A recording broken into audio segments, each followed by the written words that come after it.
అసలు నేను కాలేజ్‌కి ఎందుకు పోతున్నా? చదువుకోనీకి పోతున్నానా? లేకపోతే 75% అటెండెన్స్ మెయింటైన్ చేయనీకి పోతున్నానా? నాకే అర్థం కాదు. అట్లా టార్చర్ చేశారు నన్ను అటెండెన్స్ కోసం. నాకు భయమంతా నేను చదువుకుంటానా? నాకు జాబ్ వస్తదా? ఇదంతా కాదు. నాకు 75% అటెండెన్స్ ఉంటదా? లేదా ఈ సిమ్‌లోపు? అట్లుంటది మొత్తం. అప్పుడప్పుడు అనిపిస్తది ఎందుకురా స్వామి ఇదంతా నాకు అని. నేనే చదువుకుందామని ఫీజు కడతానా కాలేజ్‌లో జాయిన్ అయ్యి. అదే నేను మళ్ళా 75% అటెండెన్స్ లేదని ఆ ఫీజు కూడా నేనే కడతా. మళ్ళీ ఎగ్జామ్ రాయనీకి ఒక ఫీజు కడతా. ఎగ్జామ్ అయిపోయినాక సప్లీకి ఇంకో ఫీజు కడతా. ఈ ఫీజులు కట్టుడే గానీ నాకొచ్చేదేం లేదు. అన్నీ తెలిసినా కూడా నేను ఇంకా స్టిల్ కాలేజ్‌కి ఎందుకు పోతున్నా నాకే అర్థం కాదు. అట్లుంటది.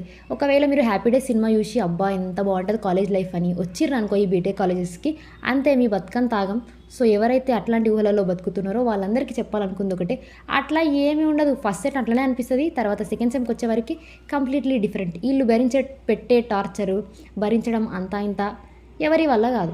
నాకు గుండె ధైర్యం కొంచెం ఎక్కువ కాబట్టి ఇంకా ఇన్ని రోజులు ఇంకా సర్వైవ్ అవుతున్నా గైస్.